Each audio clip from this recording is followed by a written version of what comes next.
Bonjour, bienvenue dans cette nouvelle vidéo. Allez, on attaque les vidéos de mars et on va commencer par un point lecture. Mais en préambule, n'hésitez pas à vous abonner, n'hésitez pas à liker cette vidéo à la fin si elle vous a plu, n'hésitez pas à commenter, hein, c'est toujours très agréable d'avoir des commentaires et de pouvoir échanger avec vous. Voilà. Alors vous allez voir, ça va être des lectures très différentes, très disparates, avec différents types d'auteurs ou d'autrices. Et on attaque tout de suite avec une autrice que j'aime beaucoup, qui est Mélisse de Kerangal, et j'ai lu Dans les Rapides. Alors pourquoi est-ce que j'ai lu ce livre? Parce que, outre le fait que j'aime beaucoup l'écriture de Mélisse de Kerangal, c'est un livre qui parle de Blondie. Et moi, Blondie, une icône, hein, vraiment, Debbie Harry, je l'adore. Et Art of Glass fait partie de mes chansons préférées, qui est sur l'album Parallel Lines, cette couve-là. Et en fait, elle s'est inspirée de cet album pour construire ce petit roman. Alors on est au Havre en 1978 et on va suivre les aventures de trois jeunes filles, trois jeunes lycéennes qui se retrouvent, qui deviennent copines parce que toutes les trois s'inscrivent à l'aviron. Et elles font connaissance et elles sont les trois seules à s'être inscrites à l'option aviron. Donc elles s'entraînent ensemble, elles font connaissance, elles s'apprécient et on va les suivre le temps de à peine une année scolaire, quelques mois, sur leur découverte de la musique et notamment de Blondie. Donc la scène d'ouverture, c'est les trois jeunes filles qui font de l'autostop et qui montent dans une R5. Donc c'est au Havre, il pleut, il fait gris. Et au moment où elles montent dans cette voiture, le jeune homme qui les conduit écoute Blondie et il y a cette musique qui leur entre dans les oreilles. Et tout d'un coup, c'est une espèce d'électrochoc, de révélation de mais, mais ça existe une musique pareille. Et voilà. C'est un livre qui est très doux, très simple, qui n'a pas d'enjeu du style, vous voyez, je sais pas, par exemple, quand je vous dis qu'il y a trois filles qui montent dans une voiture avec un homme où elles font de l'autostop, vous pouvez vous imaginer plein de choses. Si c'est un polar, elles vont finir découpées en morceaux. Bref, vous voyez. Et là, pas du tout, vraiment, c'est quelque chose de très doux, de très bienveillant. C'est juste un regard porté sur l'évolution de trois jeunes filles et de leurs goûts musicaux. Et c'est ce qu'elles vont partager de chapitre en chapitre, jusqu'à ce que l'une d'elles rencontre Kate Bush et considère que Kate Bush est mieux que Blondie. Et voilà, un petit débat au sein du groupe, une petite dissonance au sein de cette amitié. C'est un roman qui est très simple, qui est très fluide, qui est très rythmé en termes d'écriture. Ça suit le rythme un peu d'une musique. Chaque chapitre porte le titre d'une chanson. Il y a des chapitres qui portent le nom des chansons de Blondie et il y a des chapitres qui portent le nom des chansons de Kate Bush. Voilà, un roman que j'ai trouvé très très beau. Ce que j'ai trouvé intéressant aussi, c'est qu'à travers ces quelques pages, parce que c'est un roman très court, l'autrice revient sur ce que c'est qu'être adolescente, mais dans le plus simple, c'est-à-dire les vêtements. Et en ça, l'une comme l'autre, les deux chanteuses, elles sont des icônes. Le maquillage, est-ce qu'on met du col, comment on se coiffe. Vous savez, chaque période de l'adolescence, si vous avez grandi dans les années 70, dans les années 80, 90, 2000, les looks n'étaient pas les mêmes. Hein, il y a celle, fin des années 90, début 2000, qui avait les sourcils très épilés à la façon des Spice Girls. Oui, donc voilà, il y a vraiment...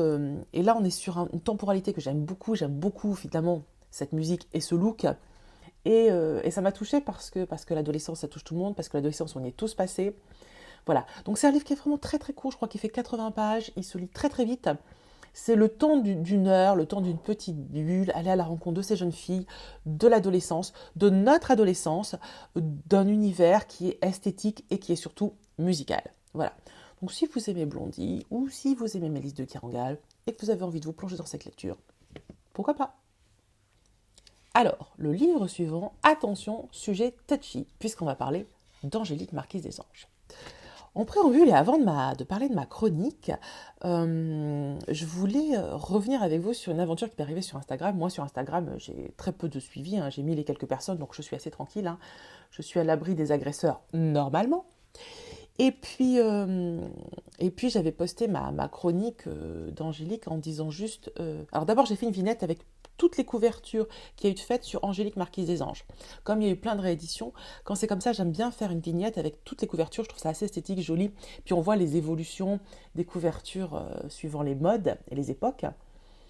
Et voilà. Et donc je reçois un premier commentaire d'un mec qui répond à ma critique. Parce que c'est brouillon ce que je vous raconte. D'abord, je vous dis ce que disait ma critique. Je dis, j'avais envie de lire une bouse et j'ai eu envie de lire Angélique. Et je dis, j'aime bien de temps en temps avoir un petit plaisir coupable. Et c'est vrai que pour moi, c'est très compliqué de trouver des plaisirs coupables parce que certains livres qui sont aimés, qui sont faciles à lire, qui sont aimés par beaucoup de gens, moi, je n'aime pas du tout. Du tout, du tout, du tout. Et c'est pas par snobisme, c'est juste que je n'y trouve aucun plaisir. Et je recherche toujours des livres où je vais avoir ce petit plaisir, où je me dis, ah, c'est pas très bien écrit, on s'en fout. Franchement, je passe un bon moment. Exactement comme ça m'arrive devant une série télé ou devant un film. Devant un film ou une série télé, j'y arrive très facilement. Et c'est la meuf qui a regardé tout Emily in Paris. Et là, pour le coup, ça ne me pose pas de soucis. Dans les livres, je n'y arrive pas. L'année dernière, j'ai lu Autant on emporte le vent. Non, c'était pas celui-là dont je voulais vous parler. C'était vraiment l'autre là qui se passe en Australie. Les oiseaux se cachent pour mourir. Plaisir coupable parfait. Ce livre est extrêmement mauvais, vraiment. Mais j'ai pris beaucoup de plaisir à cette lecture. Mais vraiment beaucoup.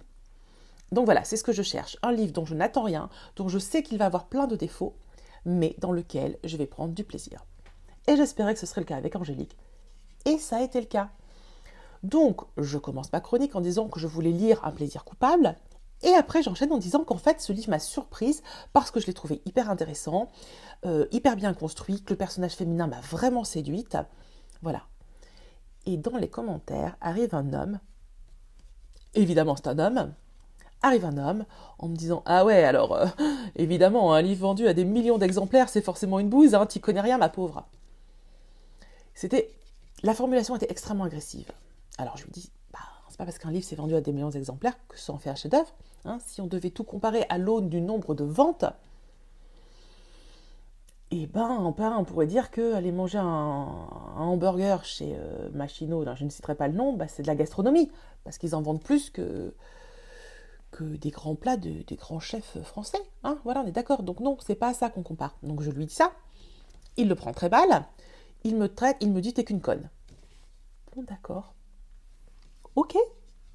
Et puis il scrolle, il descend plus bas. Il a vraiment du temps à perdre, le mec. Hein. Et il tombe l'année dernière, j'ai lu le livre de Ben Never, Je ne suis pas viril. Et là, il écrit ah ouais, c'est bon, j'ai compris. Oui, alors tu as compris. Tu as compris que j'étais féministe, tu as compris que je n'ai aucun problème avec les hommes pas virils, que la virilité me fatigue, surtout quand elle est exacerbée et absolument sans sens. Franchement, non, ouais, voilà. Moi, j'ai beaucoup apprécié le livre de Ben Never, donc voilà. Je le boule, je le vire parce qu'il m'énerve, je le bannis. Et puis arrive un autre mec, je me dis, oh, c'est pas vrai, mais pourquoi ? Un deuxième qui me dit « Ah ouais, alors tu dis bouse, mais en même temps, tu les as tous lus, t'as lu les 13 volumes. T'es une vraie fille qui ne lit que de la guimauve et qui s'en plaint. » Je dis « Mais alors, on va reprendre. Rien ne va dans ce truc. D'abord, j'ai pas lu les 13, j'en ai lu qu'un. Tu n'aurais pas vu sur la vignette, c'est toujours le même livre hein, qui est représenté. Le mec, il a pas lu ce que j'ai écrit. Deuxièmement, parce qu'on est une fille, on aime la guimauve, et la guimauve n'est aimée que par les filles. Et évidemment, et fatigue. Hein. Et troisièmement, il me dit tu t'en plains, alors qu'en fait je m'en plains pas du tout parce que je suis contente d'avoir fait cette lecture. Voilà, c'était pour mon moment de rage où je me suis dit mais en fait, mais vous êtes méga chiant en fait, mais personne ne vous oblige à venir liker mes posts et les commenter, hein, allez voir ailleurs. Là où je trouvais ça hyper intéressant, c'est qu'il y a une fille, une femme, qui elle aussi a commandé en mode, elle était peut-être un peu blessée par mon commentaire en disant que c'était un plaisir coupable, mais elle a eu l'intelligence d'écrire, moi je les ai tous lus, j'ai lu les 13, et je trouve que c'est des super romans, j'ai beaucoup aimé, et elle explique pourquoi. Et je me suis dit, ah ben voilà, ça c'est un commentaire intelligent, ça c'est un commentaire intéressant, du coup j'ai un petit peu échangé avec elle pour savoir si les 13 étaient aussi bien les uns que les autres, ou si au fil du temps, comme c'est souvent le cas, ça se détériore un peu. Elle me dit non, les 13 sont de bonne tenue, etc., voilà. Donc ça, c'était pour mes aléas d'échange sur Instagram avec certaines personnes qui ont des avis quand même... voilà. Ils oublient qu'on a tous le droit d'avoir des avis différents, qu'on n'est pas obligé d'insulter les gens, qu'on peut juste dire « je suis pas d'accord ». Voilà, mais moi, ça me va. Hein. Vous avez le droit de ne pas être d'accord avec moi. Juste, peut-être pas la peine de... Voilà. Ah, j'en ai profité pour échanger avec Elsa de Zaza dans le métro. Je lui ai envoyé les trucs en disant « Ah, j'ai trouvé un bon là. Oh, » Quelle fatigue. Donc maintenant que j'ai râlé, je vais vous parler d'Angélique, parce qu'il y a des choses à dire, parce que franchement, ça a été une lecture extrêmement étonnante. Comme je vous le disais, je m'attendais vraiment à quelque chose de pas très bon. Je pense que j'étais restée un peu sur les clichés des films et je ne m'attendais pas du tout à ça. J'ai trouvé une héroïne beaucoup plus badass, beaucoup plus intéressante. Et surtout, c'est extrêmement historique.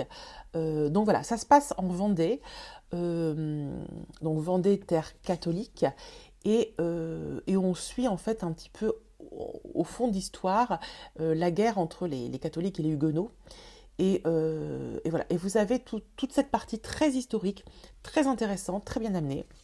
Et vous suivez Angélique depuis son enfance. Donc sur le premier, ouais, en début, il y a vraiment toute une longue partie sur son enfance, sur comment elle grandit. Euh, c'est sur aussi les relations hommes-femmes à l'époque. C'est hyper intéressant. Évidemment, elle est mariée sans qu'on lui demande son avis. Et elle est envoyée. Donc elle est mariée. Le mec n'est même pas présent. Il y a un substitut qui est là. Voilà. Puis après, une fois qu'elle est mariée, on l'envoie. Alors c'est dans le Poitou. Où est-ce qu'il est autour de. Je sais plus. Non, à Bordeaux, à Toulouse. Bref, je sais plus où il est. Donc le fameux Geoffrey de Perrac, puisque c'est elle qu'elle épouse. C'est lui qu'elle épouse. Et on va suivre l'histoire après de leur vie de couple et de tous les problèmes avec le roi, avec la puissance de Geoffrey de Perrac qui fait de l'ombre roi, etc. Bon, écoutez, bonne surprise, mais vraiment bonne surprise. Une vraie lecture détente, mais pas honteuse. Vraiment, non pas que j'ai honte de quoi que ce soit, que j'assume totalement d'avoir lu des trucs absolument... voilà, c'est pas le souci. Hein. Mais vraiment, j'ai trouvé que c'était de bonne facture. Et je pense à toutes mes copines qui aiment des romans historiques, ce que moi je lis assez peu, et ben je vais leur conseiller. Parce qu'il y a vraiment quelque chose de très intéressant. Et puis ça se lit très bien, c'est très agréable. Moi j'ai un vrai coup de cœur sur l'héroïne. J'ai eu un vrai coup de cœur sur Angélique. J'ai trouvé que parfois elle était très différente de moi, mais ça vient de l'époque, de plein de choses. Mais qu'en parallèle, par moments, je me suis trouvée très proche d'elle. Je me suis ressentie des affinités avec elle. C'était assez étonnant. C'est rare que je m'arrête en me disant, mais vraiment, là, l'héroïne me parle. Donc, un roman qui m'a intéressée. Je suis très heureuse de l'avoir lu. Je me souviens, il y a fort longtemps, ma belle-mère, qui était une grosse lectrice, m'avait dit mais pourquoi tu lis pas ça? C'est vachement bien. L'héroïne, elle est très féministe, elle est vraiment badass et tout. Et je ne l'avais pas fait. Et je regrette parce qu'aujourd'hui elle est décédée, je ne pourrais pas lui dire que je l'ai fait et qu'elle avait raison. En fait, vraiment, c'est un bon moment de lecture. Euh, franchement, si vous partez en vacances, si vous partez, voilà, et que vous avez, parce que vous êtes dans un avion, parce que des fois, quand il y a du bruit autour, moi je sais que ma concentration est moindre et je vais avoir plus de mal à lire. Mais c'est parfait. C'est tellement captivant. Vous êtes tellement à fond dedans. Allez, partez en vacances, prenez Angélique et revenez me voir après. On en reparle. Mais franchement, pas mal du tout. Ensuite, j'ai lu Les Sources de Marie-Hélène Lafon, qui est un roman sorti à la rentrée littéraire. Je n'avais pas prévu de le lire à l'origine, et puis on en a beaucoup parlé. Et j'ai eu envie de m'y intéresser, de voir un petit peu ce qu'il avait dans le ventre. D'autant que la thématique est très intéressante. Et puis Marie-Hélène Lafon, c'est quelqu'un qui a une écriture très agréable. Voilà, donc je me lance dans la lecture de ce roman. De quoi ça parle? Alors, on va suivre 3 temps forts, découpés en 3 parties sur le roman. La première partie, on suit une femme qui est mariée à un homme et qui a 3 enfants. Et donc, ils partent s'installer à la campagne, ils achètent une ferme. Et on est dans les années 60, on est sous le joug de l'homme, de la toute-puissance masculine cliché, qui est aujourd'hui cliché, mais qui est malheureusement une réalité même encore aujourd'hui. Donc il lui parle mal, il va même au-delà de lui parler mal, hein, il y a énormément de violence, il y a une éducation avec les enfants, enfin une façon de vivre qui est extrêmement évidemment problématique, et on sent très bien la détresse de cette femme. Puis vous allez avoir 2 parties suivantes qui vont être un peu plus courtes. Dans la partie suivante, on est du point de vue de lui, de l'homme, après que sa femme ait disparu, soit partie. Et est-ce que ça a eu des conséquences sur sa vie, sur lui? Est-ce qu'il se remet en question? Spoiler alerte, pas du tout. Mais bon, je vous déflore rien, ça va très vite, ça se lit vraiment. Et la troisième partie, c'est les enfants. Donc je vous laisse découvrir un petit peu ce qui se passe avec les enfants.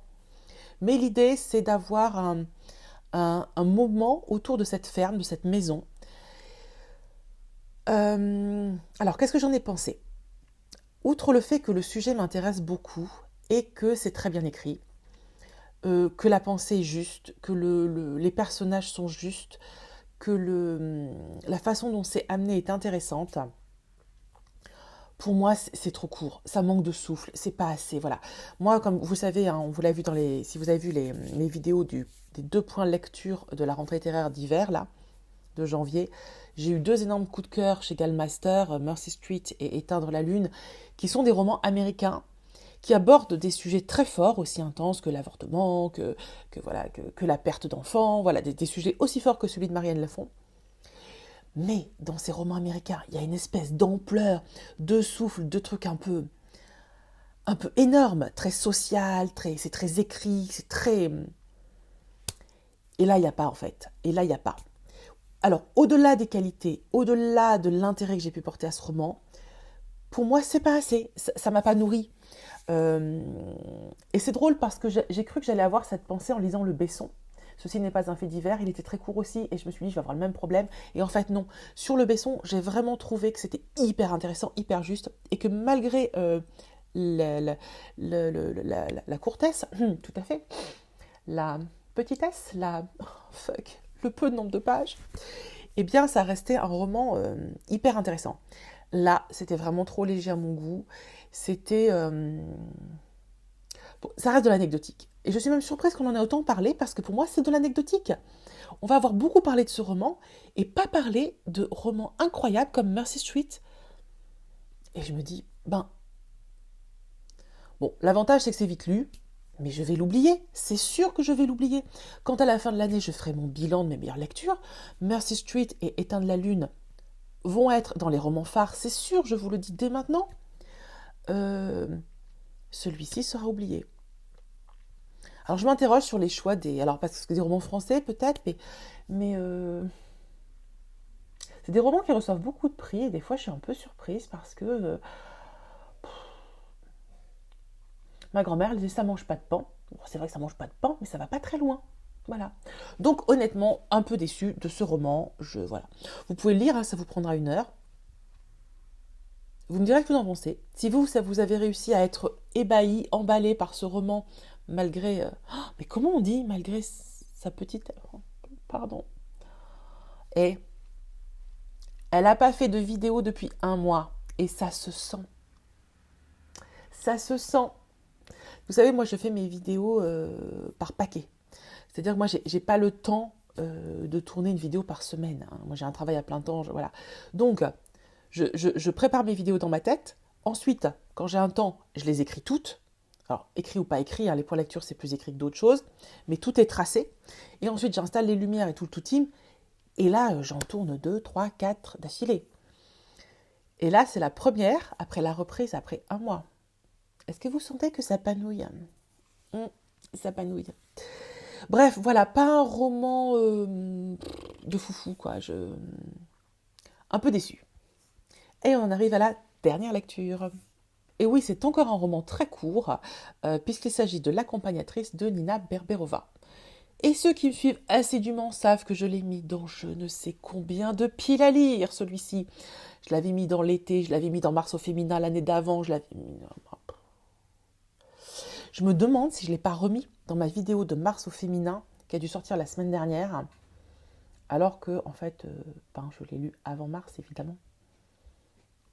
Mais il faut savoir que j'ai quand même tourné ma vidéo de Mars au féminin très en amont, parce que, comme je vous disais, j'ai besoin de tourner mes vidéos vraiment très tôt.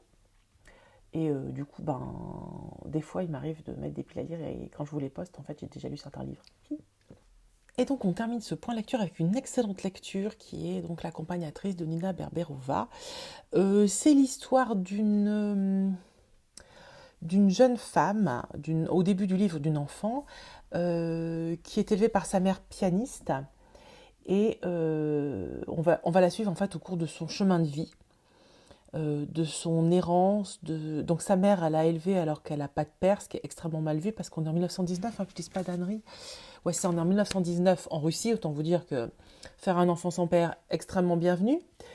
Et, euh, et donc sa mère donne des cours de piano, elles vivent très chichement, et la petite est contrainte elle aussi, elle apprend le piano, elle essaye de s'extirper un petit peu de sa pauvreté, et un jour elle rencontre une pianiste, une chanteuse, n'importe quoi, une chanteuse qui a besoin d'une accompagnatrice, et elle devient accompagnatrice de cette chanteuse qui l'emmène un peu faire des tournées en Russie, puis en Europe, et notamment à Paris. Et on va suivre ce chemin de vie, ce parcours, avec toutes les angoisses et aussi les jalousies, les sentiments que ça génère chez elle, de voir cette femme qu'elle accompagne, qui a tout. Elle crée tout un imaginaire autour de cette femme. Et notamment, elle essaie de savoir si elle a un amant, elle essaie de comprendre tout ce qui se passe. Il y a une espèce de regard très pointu, très acéré sur le personnage de la chanteuse, sur son mari. Et voilà. Et en parallèle, vous avez aussi les histoires d'amour de notre héroïne. Est-ce qu'elle a un nom, notre héroïne? J'en sais rien du tout, je me rappelle pas, faut que je vérifie. Elle s'appelle Sonetchka, sans doute Sonia. Et donc, elle est face à Maria. La chanteuse, c'est Maria. Voilà, donc des jolis prénoms en A. Et donc, entre ces deux femmes, il y a une espèce de, de rapport de jalousie qui est mêlé, un mélange d'amour-haine, de respect-détestation. Voilà, il y en a une qui involontairement écrase l'autre, il y a l'autre qui lui en veut, mais qui en même temps, comme elle l'admire. Il y a toute une construction narrative autour de ce rapport que j'ai trouvé hyper intéressant et extrêmement bien écrit. Et d'ailleurs, je vais juste vous lire un tout petit bout de phrase très très court, mais elle dit « Parce qu'elle était unique, et des pareils à moi, il y en avait des milliers. » Voilà, le plus beau, je pense quand même dans ce roman, c'est la capacité elliptique d'écriture de Nina Berberova. C'est-à-dire que c'est un roman pareil qui est extrêmement court, qui doit faire 120 pages, et elle arrive à dire des choses et à, comment dire, à faire des ellipses, hein, j'ai pas d'autres mots pour le dire, mais elle amène des subtilités, et surtout, elle vous laisse deviner les choses, elle vous les dit pas. En fait, si elle avait écrit 500 pages, elle vous aurait raconté plein de choses, et ça aurait pu être tout aussi passionnant, là n'est pas le souci. Elle fait le choix de la concision, pour pouvoir laisser le lecteur deviner des choses, faire ses propres choix, suivre ses intuitions, ses idées. Elle ne le mène pas par la main, en fait. Le lecteur devient vraiment comment on dit, acteur de sa lecture et doit en déduire des choses, doit essayer de comprendre par lui-même et se faire sa propre opinion sur les personnages, sur ce qui se passe, essayer de comprendre. Et c'est vraiment une des grandes forces de l'écriture de Nina Berberova, c'est que c'est d'une efficacité incroyable. C'est très beau en plus, c'est assez lyrique. Bref, c'est un roman qui m'a beaucoup plu. Pareil, bon, comme je dis toujours, très court, donc une soirée, vous vous posez, vous le lisez, vous vous laissez porter. Alors, peut-être que moi je l'ai lu en plusieurs morceaux parce que pour vraiment pouvoir l'apprécier et savourer la langue, ça nécessite peut-être des temps de pause. Il n'en reste pas moins que c'est un roman qui se lit très très vite et que je vous conseille vivement, ne serait-ce que pour la culture générale et pour ce regard sur cette société russe au début des années 20. Voilà, je pense que ce point lecture ne ressemble absolument à rien, mais c'est pas grave, c'est une reprise, ne m'en voyez pas. Et puis je vais enchaîner avec la suivante. Allez, gros bisous, ciao.